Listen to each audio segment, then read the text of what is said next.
आपल्या घरामध्ये कुळदेवीचा कळस स्थापन करायचा असतो, त्याच्यासाठी खूप जास्त मुहूर्त नियम वगैरे नाही आहेत. थोडेसेच मोजके आहेत जे सर्वांना पाळणं होतील असेच. पण मी तुम्हाला सांगते, जर तुम्हाला कुळदेवीचा कळस घरामध्ये बसवायचा असेल तर तुम्ही येणाऱ्या नवरात्रातल्या घटस्थापनेच्या दिवशी त्या दिवशी बसवू शकतात. चांगला दिवस आहे, मुहूर्त चांगला आहे, तिथी चांगली आहे, सर्व काही चांगलं आहे. जर तुम्हाला काही कारणास्तव बसवणं झाला नाही तर तुम्ही दुसऱ्या दिवशी सुद्धा बसवू शकतात, म्हणजेच मंगळवारी किंवा शुक्रवारी सुद्धा बसवू शकतात. प्रत्येकाच्या घरामध्ये कुळदेवीचा कळस हा असायलाच हवा. जेव्हा आपण घरामध्ये कळस स्थापन करतो त्यावेळेस ते कळस कसं स्थापन करायचा, त्याची मांडणी वगैरे कशी असते, त्याचबरोबर जे कोणी आपल्या घरामध्ये कुळदेवीचा कळस स्थापन करत आहेत तर त्यामधील कळशातील पाणी कधी बदलायचं, त्यामध्ये जे धान्य ठेवलेलं आहे ते धान्य कधी बदलायचं, त्या धान्याचं काय करायचं, ते सर्व पुढे आपण व्हिडिओमध्ये पाहणार आहोत. नमस्कार, मी मनीषा, मी गृहिणी या चॅनलमध्ये तुम्हा सर्वांचं मनापासून स्वागत करते. आज एक थोडासा वेगळा व्हिडिओ घेऊन आलेली आहे पुन्हा एकदा. आपल्याकडे कुळदेवीचा कळस हा मांडला जातो. काही ठिकाणी कुळदेवीचा टाक घरामध्ये पूजेमध्ये ठेवलेला असतो, तर काही जणांकडे कलश मांडलेला असतो. आता माझ्याकडे सुद्धा मांडलेला आहे. भरपूर जणांना कळस हा घरामध्ये बसवायचा असतो, म्हणजेच पूजा करायची असते.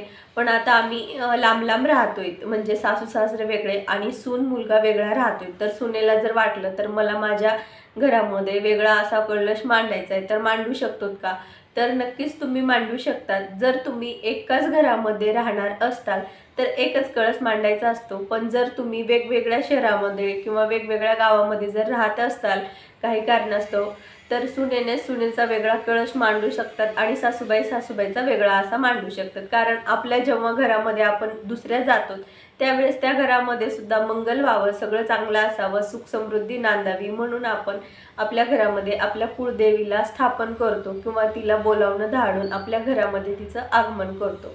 तर असं केल्यामुळे काहीही वाईट घरामध्ये होत नाही, उलट चांगलंच होईल. तर आज आपण आपल्या व्हिडिओमध्ये घरामध्ये कळस हा कधी मांडावा, त्याचं साहित्य काय काय आहे ते सर्व पाहूयात, त्याची मांडणी कशी आहे ते सुद्धा पाहूयात. चला तर मग मी तुम्हाला दाखवते की कळशाची मांडणी कशी करायची असती. सर्वात अगोदर ज्या ठिकाणी आपल्याला कळस स्थापन करायचा आहे तेथील जागा स्वच्छ पुसून घ्यायची. त्यानंतर त्यावरती एक पाट ठेवायचा व या पाटावरती लाल वस्त्र मी ठेवत आहे. तुमच्याकडे जो कोणतं वस्त्र असेल ते तुम्ही ठेवू शकतात, काळं वस्त्र सोडून. तुमच्याकडे ब्लाऊजचा कपडा असेल तर तो ठेवला तरीसुद्धा चालेल, किंवा जर तुमच्या देवघरामध्ये जागा असेल तर तुम्ही हा कळस देवघरामध्ये सुद्धा साईडला ठेवू शकतात. कोणतीही पूजा सुरू करताना सर्वात अगोदर अग्नीच्या साक्षीने म्हणजेच दिवा लावून पूजा करायची असते. तर मी इथे दिवा लावून त्याला हळदी कुंकू वाहून घेतलेलं आहे. दिव्याला नमस्कार केल्याच्या नंतर मी इथे चौरंगावरती एक प्लेट ठेवून त्यामध्ये तांदूळ टाकून घेत आहे. तुम्ही हवं तर गहू किंवा ज्वारीसुद्धा वापरू शकतात. त्यानंतर या तांदळावरती थोडंसं हळदी कुंकू वाहून घ्यायचं. त्यानंतर इथे मी हा कलश घेतलेला आहे. तुमच्याकडे पितळेचा, तांब्याचा जो कोणता असेल तो तुम्ही घेऊ शकतात. यानंतर या कलशाला आपल्याला कुंकवाने खालून वरपर्यंत अशी रेष मारायची. फक्त एक नाही तर 5 ठिकाणी 5 रेषा मारायच्या आहेत पूर्ण तांब्याला. तुम्ही हवं तर थोडंसं कुंकू अगोदरच ओलं करून घ्या आणि त्यानंतर 5 रेषा मारून घ्या. इथे मी 5 रेषा अशा मारून घेतलेल्या आहेत. या कलशामध्ये ब्रह्मा, विष्णू, महेश या तिन्ही देवांचा वास असतो. या कलशामध्ये आपल्याला आता आई कुळदेवीचा वाससुद्धा याच कलशामध्ये असतो. तर आपल्याला आता यावरती एक स्वस्तिक काढून घ्यायचे. भरपूर जणांकडे मी पाहिले की स्वस्तिक नसतं, पण काही जणांकडे असतं. स्वस्तिक काढल्याच्या नंतर त्याच्या बाजूला 2 दंडकं काढायचे असतात दोन्ही साईडने, म्हणजेच 2 रेषा मारायच्या असतात. आत्ता हा मी तांदळावरती ठेवलेला आहे. त्यानंतर यामध्ये आपल्याला पाणी टाकायचं आहे. पूर्ण कलश भरून यामध्ये पाणी टाकायचं असतं. पाणी तुम्ही जे घरामध्ये देवपूजेसाठी आणलेलं असतं तेच वापरायचे. पाण्यामध्ये आपल्याला 1 नाणं आणि 1 सुपारी वापरायची आहे. ही बरडी सुपारी आहे, तुमच्याकडे जी सुपारी असेल ती वापरायची. फक्त तिला खंड पडलेला, तुकडा झालेला वापरायची नाही. कलशामध्ये पाणी, सुपारी आणि 1 नाणं ठेवलेलं आहे. आपण जेव्हा कधी या कलशातील पाणी बदलताल त्यावेळेस ही सुपारी व नाणं काढून घ्यायचं आणि जेव्हा पुन्हा आपण कलश स्थापन करतो, कलशात पाणी भरतो, हीच सुपारी आणि नाणं आपल्याला दरवेळेस वापरायचं आहे. तर इथे मी कलशामध्ये पूर्ण पाणी घेतलेलं आहे, कलश भरून घेतलेला आहे गळ्याच्या वरती आणि हा माझा अगोदरचा नारळ आहे. तर हा नारळ आपल्याला अशा प्रकारे ठेवून द्यायचा आहे.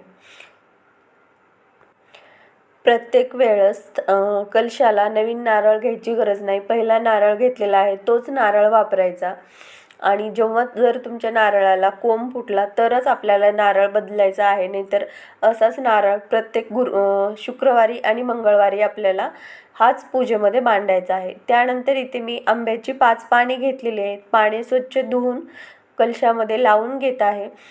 आंब्याच्या पानांच्या जागी तुम्ही नागिरीचे पानेसुद्धा वापरू शकतात किंवा आंब्याचे 7 पाने किंवा 9 पानेसुद्धा वापरू शकतात. तर इथे मी 5च घेतलेले आहेत. इथे आपला कळस मांडून झालेला आहे. आत्ता यावरती आपण फुले वाहून घेऊयात, हळदी कुंकू वाहून घेऊयात. सर्वात अगोदर हळद लावायची व तीच हळद आपल्या कपाळाला थोडीशी लावायची. नंतर कुंकू लावून तेच कुंकू आपल्या कपाळाला लावून घ्यायचं. त्यानंतर देवीची आरती म्हणायची. दुर्गा देवीची जी आरती आहे, दुर्गे दुर्गट भारी, ती आरती म्हणायची.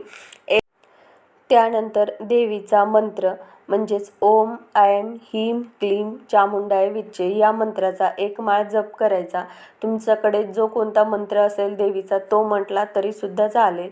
त्यानंतर देवीला नैवेद्य दाखवून पाणी फिरवून घ्यायचं. फुलं, गंध, अक्षता सर्व वाहायचं.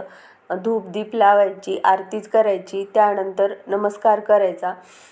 दर मंगळवारी आणि शुक्रवारी जरी पाणी बदललं तरीसुद्धा चालतं. अशा प्रकारे आपला मंगल कलश स्थापन करून झालेला आहे. घरातली कोणतीही महिला ही पूजा करू शकते. आत्ताच आपण कुळदेवीचा कळस कसा मांडायचा हे पाहिलं, त्याची पूजा कशी असते, काय साहित्य लागतं ते सर्व पाहिलं.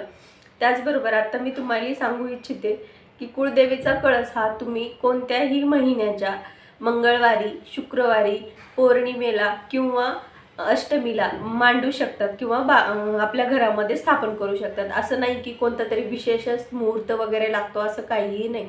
कोणीही मांडू शकतं. आणि कुळदेवीची सेवा ही घरातील एका स्त्रीने केली तरी चालते. कुळदेवीची सेवेसोबतच जेव्हा आपण घरात कलश मांडतो तर त्या कलशाचं पाणी कधी बदलायचं, तर जेव्हा आपल्या घरामध्ये कलश आपण स्थापन करतो त्यावेळेस तुम्ही दररोज पाणी बदललं तरीसुद्धा चालतं. 1 दिवस आड करून सुद्धा बदललं तरीसुद्धा चालतं. किंवा मंगळवारी, शुक्रवारी या 2 दिवशी आठवड्यातून 2दा जरी पाणी बदललं तरीसुद्धा चालतं. पूजेमध्ये जी सुपारी ठेवली आहे तीच सुपारी आपल्याला ठेवायची राहते प्रत्येक वेळेस. तो नारळाला जरी कोंबा आला तर तो नारळ एका मातीमध्ये लावायचा, कुंडीमध्ये लावायचा आणि नंतर तो आपल्या शेतामध्ये नेऊन तुम्ही लावला तरीसुद्धा चालेल. याचे खूप अवघड असे नियम नाहीत. फक्त जेव्हा तुम्ही कुळदेवीचा कळश मांडतात, जर तुमच्याकडे वेळ असतो, तुम्हाला देवदेव करायला आवडतं, तर तुम्ही तुमच्या घरामध्ये शुक्रवारी किंवा मंगळवारी किंवा पौर्णिमेला महिन्यातून 1दा जरी वाचलं सप्तशतीचा पाठाचा ग्रंथ तरीसुद्धा चालतो. ज्यांच्या घरामध्ये कुळदेवीचा कलश आहे त्यांनी तर मी सांगते नक्की वाचावं. जर तुम्हाला आठवड्यातून 2 वेळेस मंगळवारी, शुक्रवारी वाचणं होत नसेल तर कोणत्याही एका दिवशी वाचला तरीसुद्धा चालेल. त्या ग्रंथामध्ये पूर्ण व्यवस्थित माहिती दिलेली आहे की कसा वाचायचा, कोणकोणता ग्रंथ, कोणकोणता अध्याय, काय काय वाचायचं, अर्गला स्तोत्र वगैरे सर्व, व जप कोणता करायचा, सर्व माहिती दिलेली आहे. जर तुम्हाला त्याचा वेगळा व्हिडिओ हवा असेल तर मी वेगळा व्हिडिओ करणारच आहे. नंतर अपलोड झाल्याच्या नंतर तुम्ही तो सुद्धा पाहू शकता. त्या व्हिडिओमध्ये मी सविस्तर माहिती देणार आहे. चला तर मग मला जेवढी माहिती होती मी तेवढी तुमच्यासोबत शेअर केलेली आहे. जर तुमच्याकडे अजून काय माहिती असेल तर मला नक्कीच सांगा. आजचा व्हिडिओ कसा वाटला कमेंटमध्ये नक्की सांगा. पुन्हा भेटूयात अशाच एका नवीन व्हिडिओमध्ये. तोपर्यंत धन्यवाद.